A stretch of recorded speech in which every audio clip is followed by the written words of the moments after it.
Hello friends, जय हिंद। This is Shweta. Welcome to my YouTube channel Gyankunj with Shweta में आपका स्वागत है। आई होप कि आप लोग बहुत अच्छे होंगे, स्वस्थ होंगे। और अगर आप लोगों ने मेरा चैनल सब्सक्राइब नहीं किया होगा तो please like and subscribe my channel. तो फ्रेंड्स, आज हम लोग कुछ 30 क्वेश्चन सीडीपी के करेंगे, जो कि सीटेट और सुपर टेट और रीट के लिए मोस्ट इंपॉर्टेंट क्वेश्चंस रहेंगे फ्रेंड्स। और ये जितने क्वेश्चंस रहेंगे वो प्रीवियस ईयर्स के एमसीक्यू क्वेश्चन रहेंगे फ्रेंड। तो चलिए स्टार्ट करते हैं क्वेश्चन नंबर फर्स्ट से।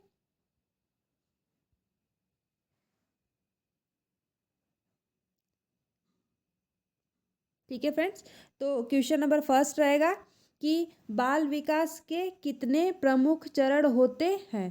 ठीक है, तो जो बाल विकास के कितने प्रमुख चरण हैं क्वेश्चन में पूछा है फ्रेंड। तो ऑप्शन ए है 2, ऑप्शन बी है 3, ऑप्शन सी है 4 और ऑप्शन डी है 5। तो कितने रहेंगे फ्रेंड्स? बाल विकास के कितने प्रमुख चरण होते हैं फ्रेंड? तो आप लोग इसका राइट आंसर बताइएगा। आप लोग प्लीज़ कमेंट बॉक्स में कमेंट करके बताइए कि इसका राइट ऑप्शन क्या होगा।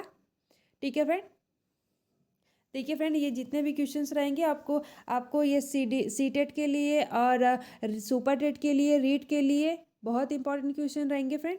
तो आप लोग वीडियो में लास्ट तक जरूर जरूर बने रहिएगा। तो देखिए, इसका जो राइट ऑप्शन होगा ऑप्शन 5, ऑप्शन डी है जो राइट होगा फ्रेंड। बाल विकास के प्रमुख 5 चरण होते हैं। देखिए, एक शैशवावस्था होता है, ठीक है, और एक बाल्यावस्था होता है, और एक किशोरावस्था होता है, और एक प्रौढ़ावस्था होता है, और एक वृद्धावस्था होता है। ठीक है, 5 चरण हो गए। तो चलिए नेक्स्ट क्वेश्चन पे चलते हैं। देखिए फ्रेंड, ये भी जो क्वेश्चन है वो सीटेट 2020 में क्वेश्चन पूछा गया है। तो चलिए नेक्स्ट क्वेश्चन पे चलते हैं, क्वेश्चन नंबर 2 पे। ठीक है, क्वेश्चन नंबर 2 है संज्ञानात्मक विकास किससे संबंधित है।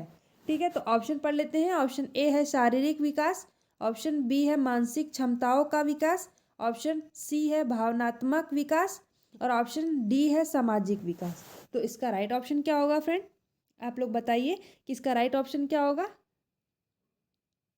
देखिए, आप लोग एक रब और एक पेन लेके बैठिएगा, जिससे आप लोगों का लग सके कि आप लोग कोई टेस्ट दे रहे हैं। ठीक है, जो सही होगा उसको राइट करिएगा।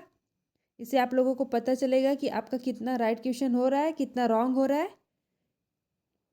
ठीक है फ्रेंड्स, तो देखिए संज्ञानात्मक जो विकास किससे संबंधित है।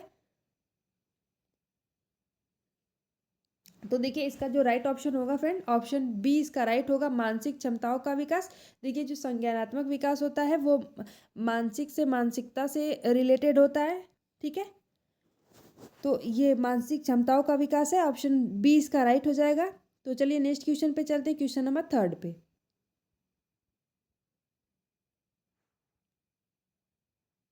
क्वेश्चन नंबर 3 है, बाल विकास में प्याजे के अनुसार संवेदी मोटर अवस्था किस आयु वर्ग से संबंधित है। ठीक है, तो आप लोग बताइएगा कि इसका राइट ऑप्शन क्या होगा फ्रेंड। इसका राइट ऑप्शन क्या होगा? तो देखिए, इसका जो राइट ऑप्शन हो जाएगा फ्रेंड, ऑप्शन ए इसका राइट होगा, 0 से 2 वर्ष। ठीक है, बाल जो प्याजे के वो जो 4 अवस्थाएं बताई गई है, जिसमें से ये पहला है। ठीक है, और चारों क्या होगा वो आप लोग कमेंट बॉक्स में ज़रूर बताइएगा। आप लोगों का ये कल का क्वेश्चन रहेगा फ्रेंड। ठीक है, ठीक है, ये जो 0 से 2 वर्ष की अवस्था होती है, इसमें गतियों का उपयोग करके दुनिया को समझना होता है बच्चों को। ठीक है, इस अवस्था में जो बच्चों की इंद्रियां होती हैं, ठीक है, उनको गतियों का उपयोग करके उनको दुनिया के बारे में समझना होता है। तो ऑप्शन ए इसका राइट हो जाएगा। चलिए नेक्स्ट क्वेश्चन पे चलते हैं, क्वेश्चन नंबर 4 पे। क्वेश्चन नंबर 4 है, स्कीमा की अवधारणा किस मनोवैज्ञानिक से संबंधित है। ठीक है, किस मनोवैज्ञानिक से संबंधित है फ्रेंड? तो ऑप्शन ए है ब्रूनर, ऑप्शन बी है प्याजे, ऑप्शन सी है वाइगोस्की और ऑप्शन डी है स्किनर। तो इसका राइट ऑप्शन क्या होगा फ्रेंड? जो स्कीमा की अवधारणा है किस मनोवैज्ञानिक से संबंधित है, आप लोग बताइए कि इसका राइट ऑप्शन क्या होगा। ठीक है, और देखिए, अगर आप लोगों को कोई भी लगे कि नहीं ये क्वेश्चन में कुछ मुझे मिस्टेक है या फिर कोई और डाउट है, तो प्लीज़ आप लोग कमेंट बॉक्स में कमेंट करके पूछ सकते हैं। ठीक है, डिस्कस कर सकते हैं, मैं ज़रूर रिप्लाई करूँगी। देखिए स्कीमा क्या होता है, पहले तो ये बताइए स्कीमा किसे कहते हैं, एक छोटे शब्दों में। देखिए देखिए फ्रेंड, जो स्कीमा होता है वो नए ज्ञान को समायोजित करने में मदद करता है, ठीक है। और इसका जो स्कीमा को जो मनोवैज्ञानिक दिए थे वो प्याजे दिए थे, ठीक है। ऑप्शन बी इसका राइट हो जाएगा, ठीक है। तो चलिए नेक्स्ट क्वेश्चन पे चलते हैं, क्वेश्चन नंबर 5 पे।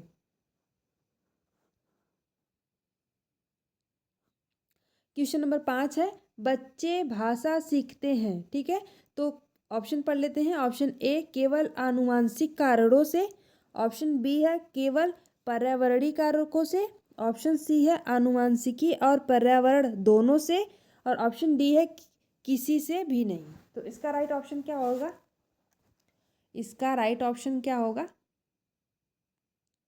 बच्चे भाषा किससे सीखते हैं फ्रेंड? देखिए मैं आप लोगों को पहले वीडियो में भी बता चुकी हूँ कि जो केवल वर्ड होता है वो निगेटिव वर्ड होता है, तो इसको तो आप पहले ही कट कर दीजिए, क्योंकि ये हर बच्चे का जो विकास होता है वो हर तरफ होता है, केवल एक ही वे में नहीं हो सकता। तो ठीक है, तो देखिए जो बच्चे का विकास है, जो भाषा है विकास है, वो ऑप्शन सी राइट हो जाएगा। आनुवांशिकी और पर्यावरण दोनों से बच्चे का विकास होता है, ठीक है, भाषा सीख सकता है। तो ऑप्शन सी इसका राइट हो जाएगा। चलिए नेक्स्ट क्वेश्चन पे चलते हैं, क्वेश्चन नंबर 6 पे। क्वेश्चन नंबर 6 है, वैगोस्की के अनुसार बच्चों के सीखने में कौन सी प्रक्रिया सबसे महत्वपूर्ण होती है, ठीक है। तो जो वाइगोस्की के अनुसार है, कौन सी प्रक्रिया ऐसी होती है सबसे महत्वपूर्ण होती है फ्रेंड? तो ऑप्शन पढ़ लेते हैं। ऑप्शन ए है पुनरावृत्ति, ऑप्शन बी है पर्यावरण, और ऑप्शन सी है सामाजिक अंतःक्रिया, और ऑप्शन डी है पुरस्कार और दंड। तो इसका राइट ऑप्शन क्या होगा फ्रेंड? वैगोस्की किससे ज़्यादा जोर दिए हैं सीखने में, उनके हिसाब से क्या होता है कि बच्चे किससे ज़्यादा अधिक सीखते हैं? तो देखिए जिसको इसका जो राइट ऑप्शन होगा, ऑप्शन सी इसका राइट हो जाएगा फ्रेंड। जो वाइगोस्की के अनुसार जो बच्चे सबसे ज़्यादा महत्वपूर्ण मानते हैं वो सामाजिक अंतःक्रिया से, वो समाज में रह के ज्ञान का आदान प्रदान करके सीख सकते हैं, उनके हिसाब से, वाइगोस्की के हिसाब से, ठीक है। बच्चे संज्ञानात्मक विकास महत्वपूर्ण भूमिका निभाता है वाइगोस्की के अनुसार सामाजिक अंतःक्रिया, ठीक है। तो ऑप्शन सी इसका राइट हो जाएगा। तो चलिए नेक्स्ट क्वेश्चन पे चलते हैं, क्वेश्चन नंबर 7 पे। क्वेश्चन नंबर 7 है फ्रेंड, बालक का पहला सामाजिक संपर्क किससे होता है? तो ऑप्शन ए है शिक्षक, ऑप्शन बी है माता पिता, और ऑप्शन सी है मित्र, और ऑप्शन डी है समुदाय। तो आप लोग बताइए कि इसका राइट ऑप्शन क्या होगा? अगर आप लोग ये मान लीजिए कि जब एक बच्चा पैदा होता है तो वो सबसे पहले और सबसे क्लोज, उसके प्राथमिक जो पहले शिक्षक होते हैं वो कौन होता है? बस आप यही समझ लीजिए, वही इसका राइट ऑप्शन है। देखिए जो बच्चा जब कभी भी पैदा होता है वो सबसे जो क्लोज और जो उसका पहला शिक्षक होता है वो माता पिता को माना जाता है, ठीक है। तो इसका राइट ऑप्शन ऑप्शन बी होगा, ठीक है, क्योंकि वो माता पिता के बाद एक मित्र उसको मिलता है, फिर वो शिक्षक के पास जाता है, फिर समुदाय के पास जाता है। तो ऑप्शन बी इसका राइट हो जाएगा। तो चलिए नेक्स्ट क्वेश्चन पे चलते हैं, क्वेश्चन नंबर 8 पे। ठीक है, क्वेश्चन नंबर 8 है फ्रेंड, कौन सा शिक्षा शास्त्री दृष्टिकोण बच्चों को उनके अनुभवों के आधार पर सीखने में मदद करता है? तो कौन सा है फ्रेंड? तो ऑप्शन पढ़ लेते हैं। ऑप्शन ए है व्यवहारवाद, ऑप्शन बी है रचनावाद, ऑप्शन सी है संज्ञानात्मक सिद्धांत, और ऑप्शन डी है मानवतावादी दृष्टिकोण। इसका राइट ऑप्शन क्या होगा? शिक्षा शास्त्रीय दृष्टिकोण बच्चों को उनके अनुभवों के आधार पर सीखने में मदद करता है। देखिए क्वेश्चन को आप लोग बहुत ही ध्यान ध्यान से पढ़िएगा। क्या पूछा है? बच्चों को उनके अनुभव के आधार पर सीखता है। तो बच्चे अनुभव तभी कर सकते हैं जब वो कुछ करेंगे, ठीक है। तो करने का तात्पर्य होता है कि बच्चे रचनावादी रहेंगे, जब कुछ क्रिएटिविटी करेंगे तब वो अपने अनुभव से सीख सकते हैं कोई भी चीज़, तो ठीक है। उनको प्रैक्टिकली वो काम करवाना चाहिए। तो ऑप्शन बी इसका राइट हो जाएगा। तो चलिए नेक्स्ट क्वेश्चन पे चलते हैं, क्वेश्चन नंबर 9 पे। क्वेश्चन नंबर 9 है, कंक्रीट ऑपरेशनल स्टेज के दौरान बच्चा क्या करने में सक्षम होता है? तो बच्चा क्या करने में सक्षम होता है फ्रेंड? तो ऑप्शन पढ़ लेते हैं। ऑप्शन ए है प्रतीकात्मक सोच, ऑप्शन बी है अमूर्त सोच, ऑप्शन सी है तर्क और विश्लेषण, और ऑप्शन डी है गणितीय समस्याओं को हल करना। ठीक, तो इसका राइट ऑप्शन क्या होगा फ्रेंड? कंक्रीट ऑपरेशनल स्टेज के दौरान बच्चा क्या करने में सक्षम होता है? तो ऑप्शन ए प्रतीकात्मक सोच, ऑप्शन बी अमूर्त सोच, ऑप्शन सी तर्क और विश्लेषण, और ऑप्शन डी गणितीय समस्याओं का हल। तो जो होता है कंक्रीट ऑपरेशनल स्टेज होता है फ्रेंड, तो ये ऑप्शन सी इसका राइट हो जाएगा, तर्क और विश्लेषण होगा। ठीक है फ्रेंड, तो चलिए नेक्स्ट क्वेश्चन पे चलते हैं। ऑप्शन सी इसका राइट हो जाएगा क्वेश्चन नंबर 10 पे। ठीक है, क्वेश्चन नंबर 10 है फ्रेंड, बाल मनोविज्ञान में स्वतंत्र खोज का सिद्धांत किसने दिया? ठीक है, डिस्कवरी लर्निंग। तो ऑप्शन पढ़ लेते हैं। ऑप्शन ए है ब्रूनर, ऑप्शन बी है प्याजे, ऑप्शन सी है स्कीनर, और ऑप्शन डी है व्यागोस्की। तो इसका राइट ऑप्शन क्या होगा फ्रेंड? बाल मनोविज्ञान में स्वतंत्र खोज का सिद्धांत किसने दिया? तो देखिए इसका जो 10 का राइट ऑप्शन हो जाएगा, ऑप्शन ए इसका राइट होगा। ब्रूनर के द्वारा ये सिद्धांत दिया गया था, डिस्कवरी लर्निंग। ठीक है, स्वतंत्र खोज, ऑप्शन ए इसका राइट हो जाएगा। चलिए नेक्स्ट क्वेश्चन पे चलते हैं, क्वेश्चन नंबर 11 पे। क्वेश्चन नंबर 11 है फ्रेंड, प्रारंभिक बाल्यावस्था को किस नाम से जाना जाता है? तो ऑप्शन ए है स्वर्ण युग, ऑप्शन बी है प्लास्टिसिटी युग, और ऑप्शन सी है सीखने की अवस्था, और ऑप्शन डी है स्वायत्तता युग। तो इसका राइट ऑप्शन क्या होगा? जो प्रारंभिक बाल्यावस्था को किस नाम से जाना जाता है फ्रेंड?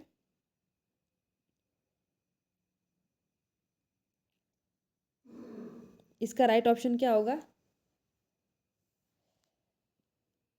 आप लोग बताइएगा। देखिए आप लोग वीडियो में लास्ट तक बने रहिएगा। ये जितने भी क्वेश्चन हैं फ्रेंड, मैं बार बार ये बात कर रही हूँ कि हर जगह से ढूंढे हुए और कलेक्ट किया जाने वाला ये क्वेश्चन है। ठीक है, वैसे क्वेश्चन मैं लाती हूँ, तो आप लोग वीडियो में लास्ट तक बने रहिएगा। आप लोगों के ये यूज़फुल, बहुत बहुत ही यूज़फुल रहेगा ये वीडियो, और रिवीजन क्लास के लिए खास करके आप लोगों का प्रैक्टिस हो रहा है। तो देखिए इसका जो राइट ऑप्शन होगा, बाल्यावस्था को किस नाम से जाना जाता है, जो प्रारंभिक, तो ये स्वर्ण युग है। ठीक है, ऑप्शन ए इसका राइट हो जाएगा फ्रेंड। ये जो बाल्यावस्था को मानसिक विकास के लिए महत्वपूर्ण समय माना जाता है फ्रेंड, ये जो प्रारंभिक बाल्यावस्था है, ठीक है, सीखने और मानसिक विकास के लिए महत्वपूर्ण समय माना जाता है। ठीक है, तो चलिए नेक्स्ट क्वेश्चन पे चलते हैं, क्वेश्चन नंबर 12। क्वेश्चन नंबर 12 है फ्रेंड, अधिगम में अनुकंपा प्रतिक्रिया की अवधारणा किसने दी? ठीक है, कंडीशन रिस्पॉन्स। तो ऑप्शन ए है पालव, ऑप्शन बी है थॉर्नडाइक, और ऑप्शन सी है स्कीनर, और ऑप्शन डी है वॉटसन। तो इसका राइट ऑप्शन क्या होगा फ्रेंड? अधिगम में अनुकंपा प्रतिक्रिया की अवधारणा किसने दी? किसने दी थी फ्रेंड? इसका राइट ऑप्शन बताइएगा।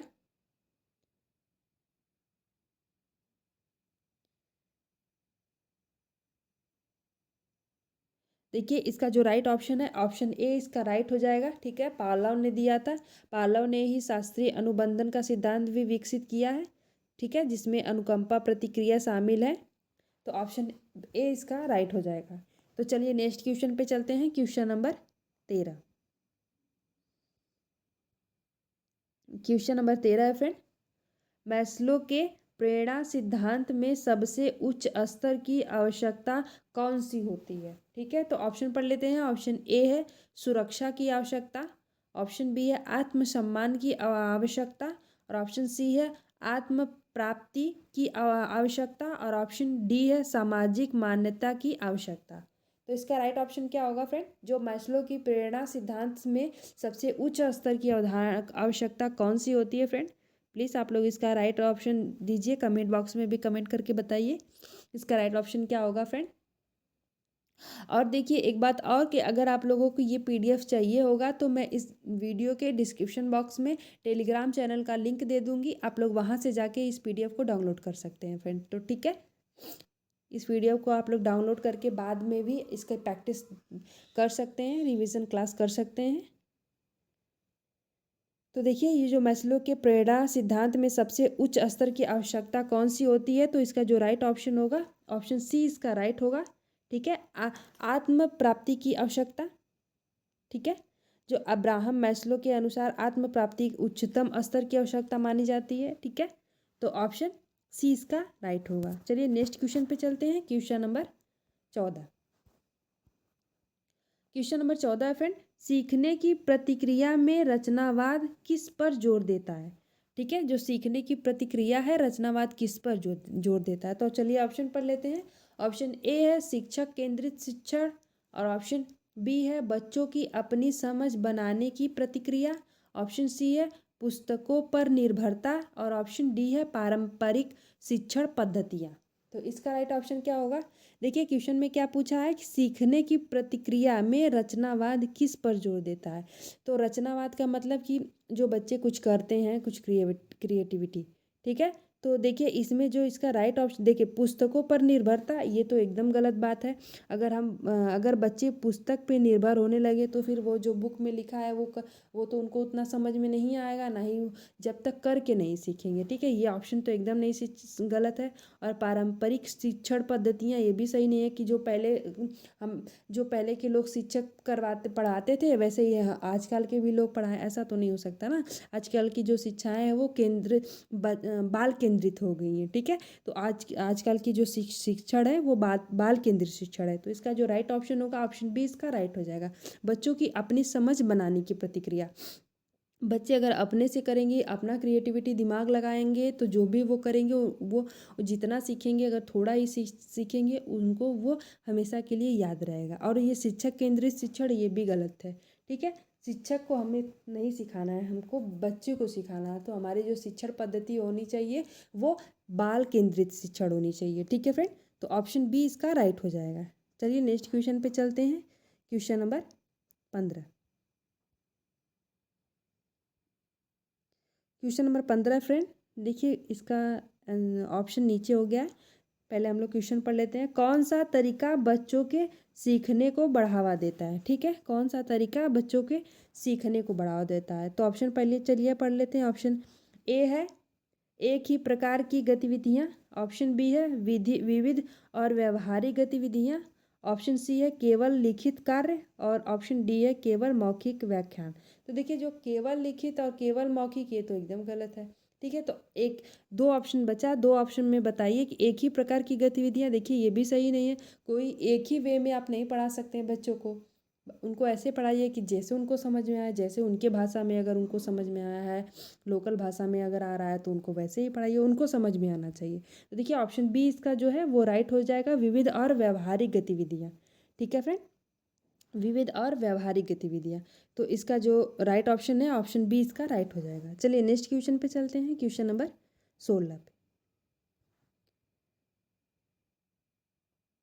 क्वेश्चन नंबर 16 है फ्रेंड, अनुसंधानात्मक अधिगम का मुख्य उद्देश्य क्या है? ठीक है, तो ऑप्शन पढ़ लेते हैं। ऑप्शन ए है बच्चों को निष्क्रिय बनाना, ऑप्शन बी है केवल अध्यापक पर निर्भर बनाना, ऑप्शन सी है बच्चों को जिज्ञासु और स्वतंत्र रूप से सीखने के लिए प्रेरित करना। ठीक है, और ऑप्शन डी है केवल परीक्षाओं पर ध्यान देना। देखिए मैं आपको पहले बताई हूँ ये जो केवल वर्ड है वो निगेटिव है, तो पहले तो ऑप्शन बी काट दीजिए और ऑप्शन डी काट दीजिए, बचा सी और ए। तो इसमें बताइए कि बच्चों को निष्क्रिय बनाना ये सही है कि बच्चों को जिज्ञासु और स्वतंत्र रूप से सीखने के लिए प्रेरित करना? तो अब सबसे अच्छा ऑप्शन इसका ऑप्शन सी है, ऑप्शन सी इसका राइट हो जाएगा। ठीक है फ्रेंड, 16 का ऑप्शन सी इसका राइट हो जाएगा। चलिए नेक्स्ट क्वेश्चन पे चलते हैं, क्वेश्चन नंबर 17। क्वेश्चन नंबर 17 है फ्रेंड, स्किनर का ऑपरेटेंट कंडीशनिंग सिद्धांत किस पर आधारित है? ऑपरेटेंट, इसमें टाइपिंग मिस्टेक है फ्रेंड। तो ऑप्शन ए है प्रयास और त्रुटि, ऑप्शन बी है पुरस्कार और दंड, ऑप्शन सी है भाषा अधिगम और ऑप्शन डी है रचनावादी शिक्षा। तो इसका राइट ऑप्शन क्या होगा फ्रेंड? इसका राइट ऑप्शन क्या होगा? देखिए जो 17 का राइट ऑप्शन होगा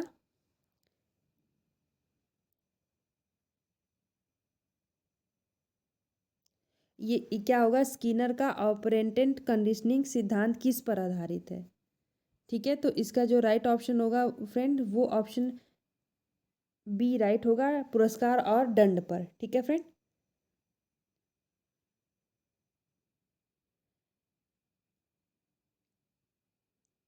तो चलिए नेक्स्ट, इसमें मुझे कुछ लग रहा है कि डाउट लग रहा है फ्रेंड, मैं आप लोगों को इसको कल कमेंट में जरूर, कल वीडियो में ज़रूर इसको बताऊंगी कि इसका राइट ऑप्शन क्या है। ठीक है, तो चलिए इसको छोड़ देते हैं ऑप्शन।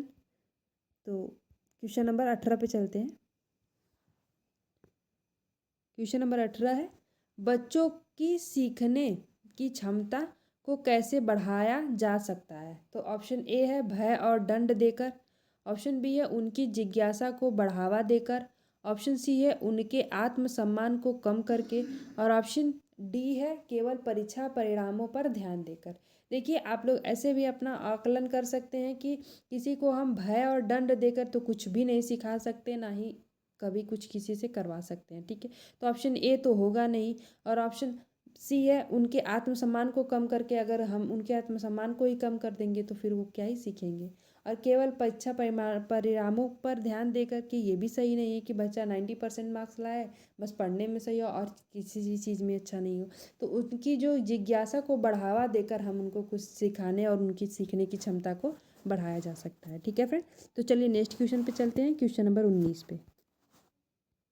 तो क्वेश्चन नंबर 19 है फ्रेंड, प्याजे के अनुसार संज्ञानात्मक विकास कितने चरणों में होता है? ठीक है, प्याजे के अनुसार क्या पूछा है? तो ऑप्शन ए है 2, ऑप्शन बी है 3 और ऑप्शन सी है 4 और ऑप्शन डी है 5। तो इसका राइट ऑप्शन क्या होगा फ्रेंड? प्याजे के अनुसार संज्ञानात्मक विकास कितने चरणों में होता है? तो इसका जो राइट ऑप्शन होगा ऑप्शन 4 इसका राइट होगा फ्रेंड। ठीक है, 4 चरणों में होता है। तो जो 4 चरण होते हैं फ्रेंड वो एक संवेदी मोटर होते हैं, और एक पूर्व संक्रियात्मक होता है, एक मूर्त सक्रियात्मक होता है, एक औपचारिक सक्रियात्मक होता है। ठीक है फ्रेंड, तो ऑप्शन सी इसका राइट हो जाएगा। चलिए नेक्स्ट क्वेश्चन पे चलते हैं, क्वेश्चन नंबर 20 पे। क्वेश्चन नंबर 20 है फ्रेंड, सीखने में मेटा कॉग्निशन का क्या अर्थ है? ठीक है, तो ऑप्शन ए है केवल जानकारी याद रखना, ऑप्शन बी है सीखने के बारे में सोचना और ऑप्शन सी है याददाश्त बढ़ाना और ऑप्शन डी है केवल अभ्यास करना। तो इसका राइट ऑप्शन क्या होगा फ्रेंड? इसका राइट ऑप्शन क्या होगा? सीखने में मेटा कॉग्निशन का क्या अर्थ होता है? देखिए केवल जानकारी याद रखना ये बिल्कुल गलत बात है, याददाश्त बढ़ाना, केवल अभ्यास करना ये भी सही नहीं है।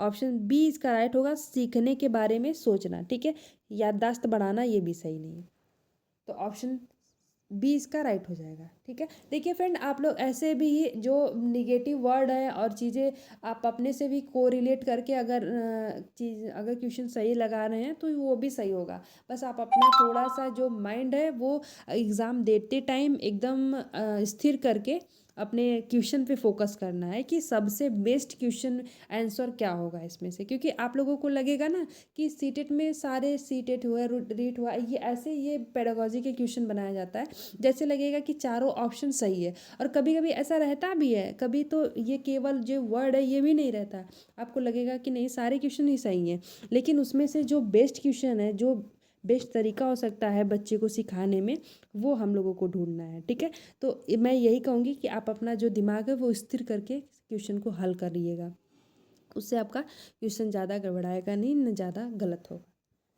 तो ऑप्शन बी इसका राइट हो जाएगा। चलिए नेक्स्ट क्वेश्चन पे चलते हैं, क्वेश्चन नंबर 21 पे।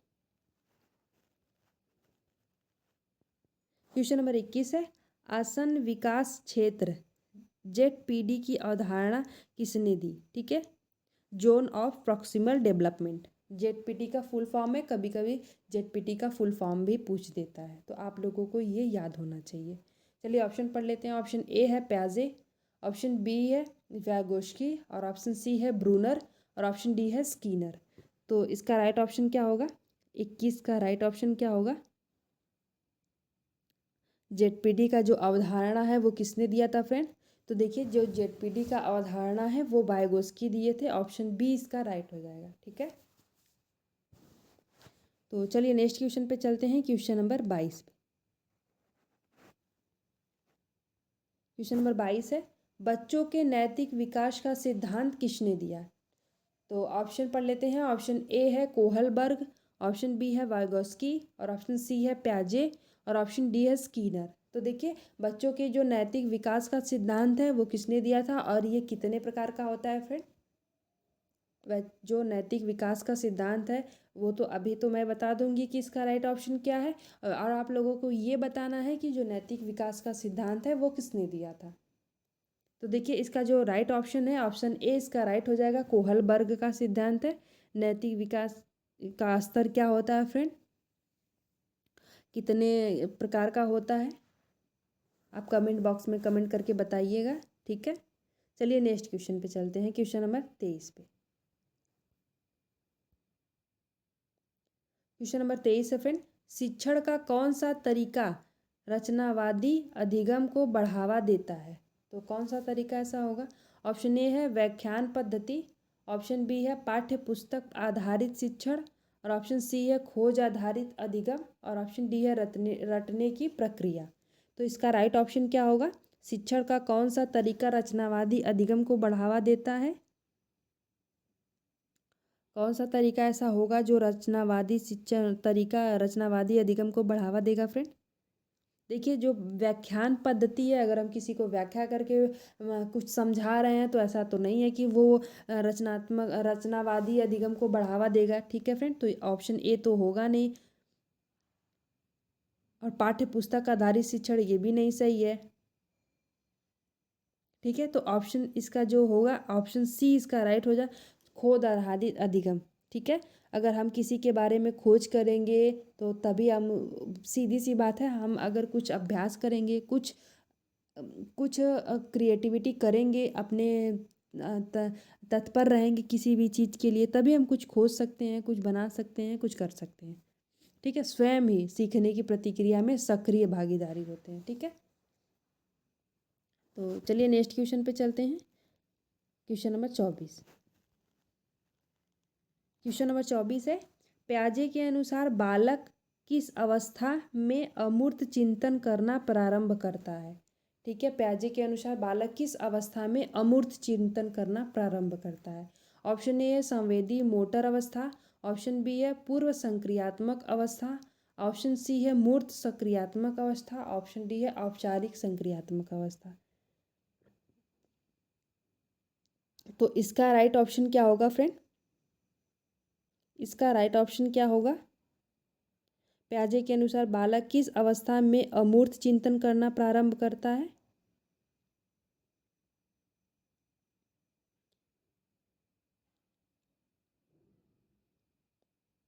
देखिए, इसका जो राइट ऑप्शन होगा, ऑप्शन डी इसका राइट होगा। ठीक है फ्रेंड, औपचारिक संक्रियात्मक अवस्था में बच्चा जो है अमूर्त चिंतन को भी चिंतन करना प्रारंभ कर देता है। ठीक है, बिना जो देखे हुए भी चीज़ वो औपचारिक संक्रियात्मक अवस्था में वो चीज़ें सोचने लगता है कि ये चीज़ ऐसे हो सकती है। ठीक है, तो चलिए नेक्स्ट क्वेश्चन पे चलते हैं। क्वेश्चन नंबर 25 पे। क्वेश्चन नंबर 25 है, सहकर्मी अधिगम का मुख्य लाभ क्या है? ठीक है, पीयर लर्निंग, सहकर्मी मतलब जो समूह में सीखते हैं लोग, ठीक, ग्रुप वाइज स्टडी। तो ऑप्शन ए है बच्चों को शिक्षक पर निर्भर बनाना, ऑप्शन बी है बच्चों को एक दूसरे से सीखने का अवसर देना, ऑप्शन सी है बच्चों को रटने के लिए प्रेरित करना, ऑप्शन डी है केवल पाठ्य पुस्तकों पर निर्भर रहना। तो इसका राइट ऑप्शन क्या होगा? इसका राइट ऑप्शन क्या होगा? देखिए, अगर बच्चों को शिक्षक पर निर्भर रहना है, अगर बनाना है, तो ये तो सबसे बड़ी मूर्खता वाली बात होगी, क्योंकि बच्चों को तो बनाना है ना, आत्मनिर्भर बनाना है ना, कि बच्चे पे निर्भर थोड़ी बनाना है शिक्षक को। शिक्षा पे बच्चे थोड़ी निर्भर रहेंगे, तो ऑप्शन ए तो गलत हो जाएगा। और बच्चों को रटने के लिए भी प्रेरित नहीं करेंगे, क्योंकि रटंत विद्या कभी नहीं आती है। ठीक है, तो ऑप्शन जो डी है ये भी नहीं सही होगा। केवल पाठ्य पुस्तकों पर अगर आधारित बना देंगे तो सिर्फ वो जितने उनके पाठ्य पुस्तक पे हैं उतने में ही रह जाएंगे। तो इसका जो राइट ऑप्शन होगा, ऑप्शन बी इसका राइट हो जाएगा। बच्चों को एक दूसरे के सीखने का अवसर देना। ठीक है, ऑप्शन बी इसका राइट हो जाएगा। ठीक है, जब सहकर्मी अधिगम बच्चे के परस्पर सीखने में सक्षम होते हैं। ठीक है, अगर एक दूसरे के साथ सीखेंगे तो उनका जो ज्ञान है, अगर अगर हम ग्रुप वाइज स्टडी करेंगे तो अगर एक कोई भी अगर हमारा कुछ भी क्वेश्चन फंस रहा है तो अगर थोड़ा थोड़ा भी अगर अपना अपना दिमाग कोई बताएगा या देगा तो वो चीज़ें सॉल्व हो सकती हैं। तो ऑप्शन 20 का राइट हो जाएगा। चलिए नेक्स्ट क्वेश्चन पे चलते हैं, क्वेश्चन नंबर 26 पे। तो क्वेश्चन नंबर 26 है, बच्चे गलतियाँ क्यों करते हैं? तो ऑप्शन ए है उनकी सोचने की प्रक्रिया का यह एक हिस्सा है। ऑप्शन बी है वे सीखना नहीं चाहते।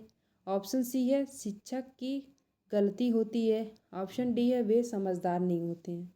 तो देखिए, हम कोई भी टीचर है ऐसे तो कह नहीं सकता कि अपने स्टूडेंट को कि तुम बेवकूफ़ हो, तुम समझदार नहीं हो। तो ये तो एकदम गलत है। और ऑप्शन सी है शिक्षक की गलती होती है। तो आप किसी भी शिक्षक को ऐसे डायरेक्टली नहीं बोल सकते कि आपकी गलती है, बच्चे ऐसे कर रहे हैं।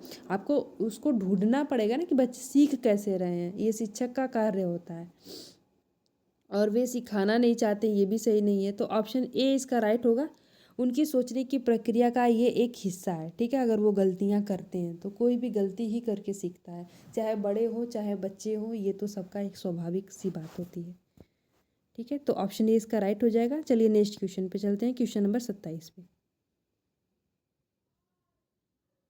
क्वेश्चन नंबर 27 है, अनुभव आधारित अधिगम का सिद्धांत किसने दिया था? ठीक है, तो ऑप्शन ए है कोलब, ऑप्शन बी है ब्रूनर, ऑप्शन सी है वाइगॉस्की और ऑप्शन डी है प्याजे।